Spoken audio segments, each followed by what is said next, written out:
People usually remember the day their life changed forever. For Ellie, it began with a plastic table, a jug of lemonade, and a promise she whispered to herself under the burning afternoon sun. She was only 9, yet she sat outside the hospital like someone carrying the weight of an entire world. While adults hurried past with phones pressed to their ears and tired eyes fixed on the ground, Ellie stood up straight, forcing a brave smile every time someone looked her way. Her voice was small but steady as she called out, "Lemonade, please help my brother." Each word felt like a prayer she hoped the world would finally hear. Just hours earlier, she had overheard a conversation that shattered her childhood.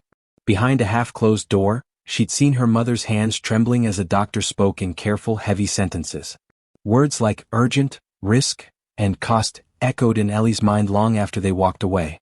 She didn't understand numbers well, but she understood fear. She understood the way her mother's smile broke when she thought no one was watching. Ellie refused to believe that hope could end at a price tag. Somewhere deep inside her, a quiet determination formed. If money was the wall standing between her brother and tomorrow, then she would start chipping away at it, one cup at a time. She poured the lemonade carefully as if it were something precious. Each coin dropped into the jar sounded louder than the last, like a ticking clock counting down. Some people smiled kindly. Others barely noticed. Still, Ellie didn't stop. As the sun dipped lower, a sleek car pulled up near the entrance. A man stepped out, confident, polished, clearly in a hurry. Ellie's heart raced.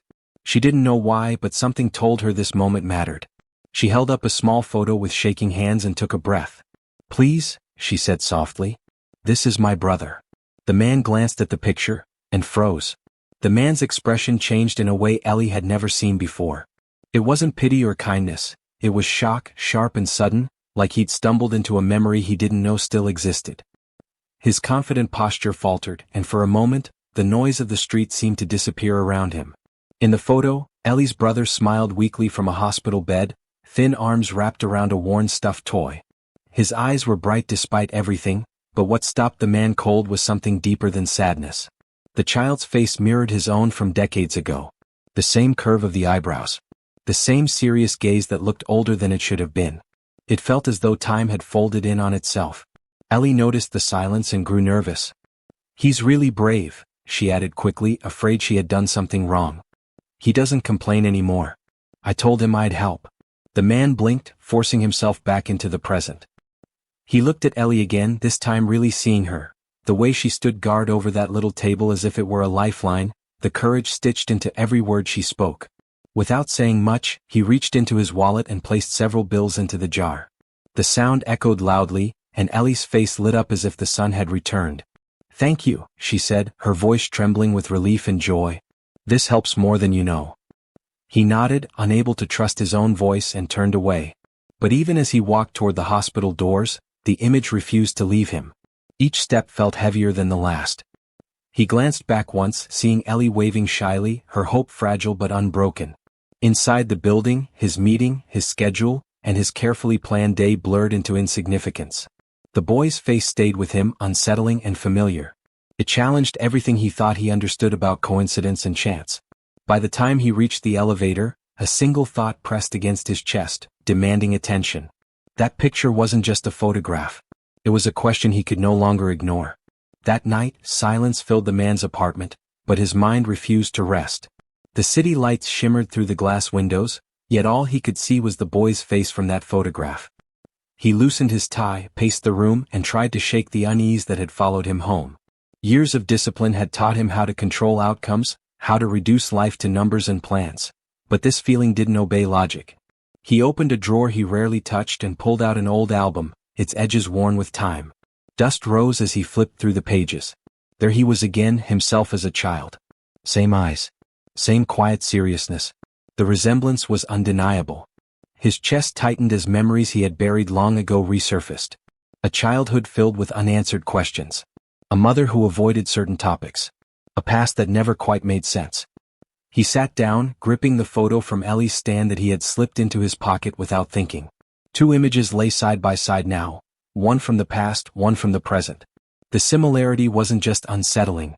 It felt personal, as if life itself was trying to tell him something he'd ignored for years. Sleep refused to come. Instead, his thoughts drifted to Ellie's determined voice, her brave smile, the way she stood guard over hope itself. She hadn't asked for sympathy. She hadn't demanded help. She had simply believed someone would care. By morning, he had made a decision that surprised even himself. For the first time in his carefully controlled life, he allowed curiosity, and something deeper, to guide him. He needed answers not because of business or obligation, but because walking away no longer felt possible.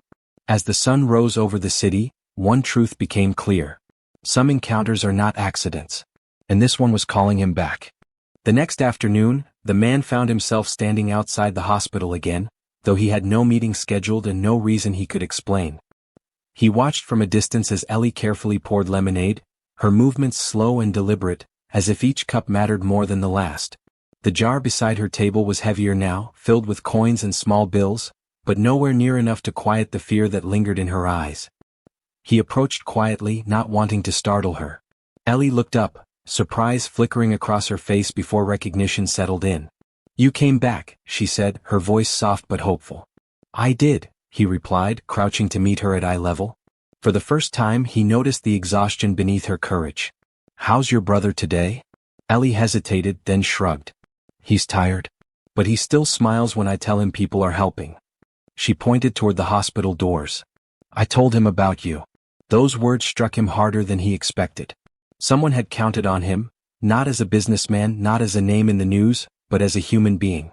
He asked about Noah, about her mother, about the nights spent waiting and hoping. Ellie answered honestly, without drama, as if truth itself was enough. Inside he spoke with staff, listening instead of leading for once. He learned about the long road ahead, the uncertainty, the quiet strength of a family refusing to give up.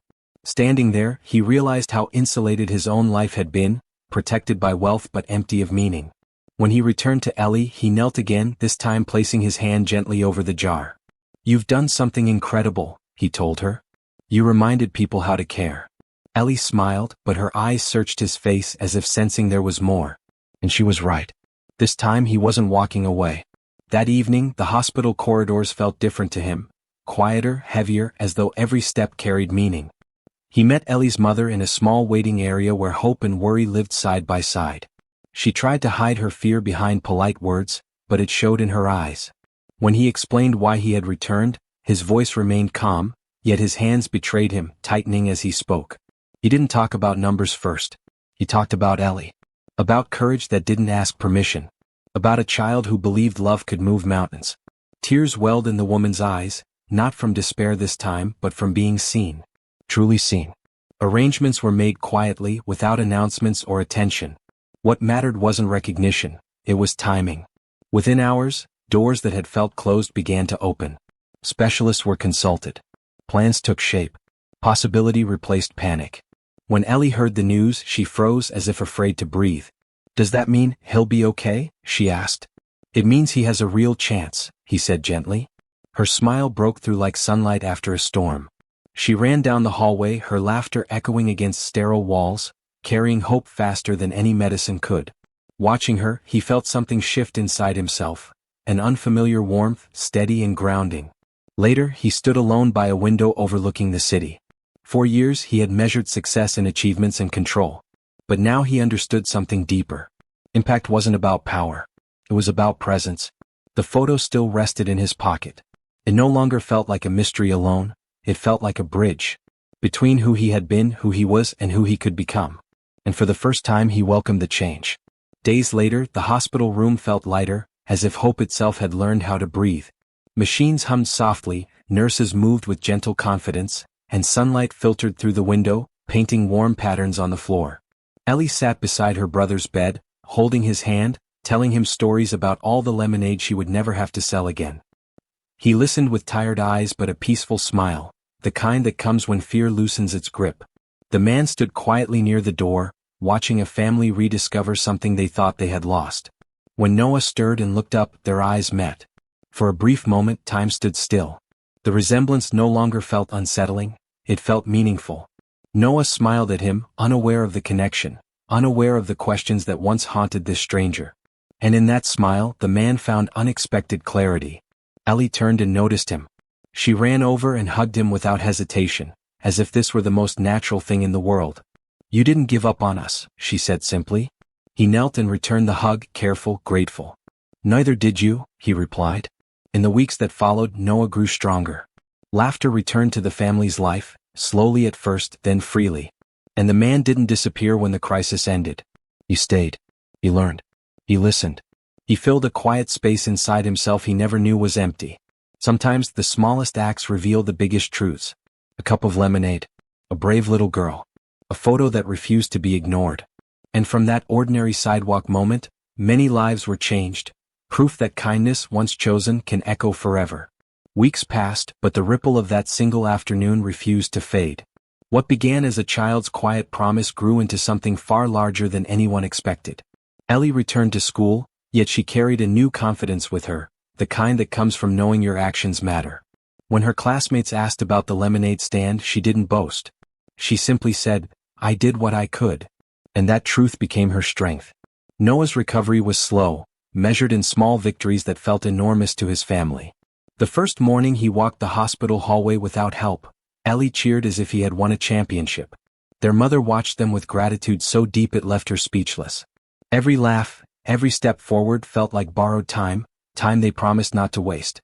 The man visited often, never announced, never rushed. He sat beside Noah's bed, listening to stories only a child could tell, learning what real success sounded like. Somewhere between those visits, the questions that once tormented him softened. Some answers don't arrive as facts. They arrive as purpose. One afternoon, Ellie handed him the empty lemonade jar. "You can keep it," she said. "So you remember." He smiled, understanding more than she knew. That jar became his reminder, not of wealth or power but of courage born from love.